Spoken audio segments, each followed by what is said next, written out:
Загруза шахедов. А Василий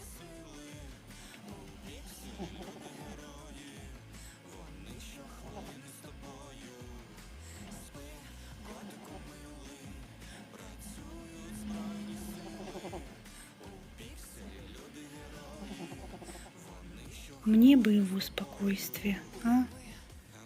Вот это да. Мне бы ваше спокойствие, ребята. Настоящий украинский кот.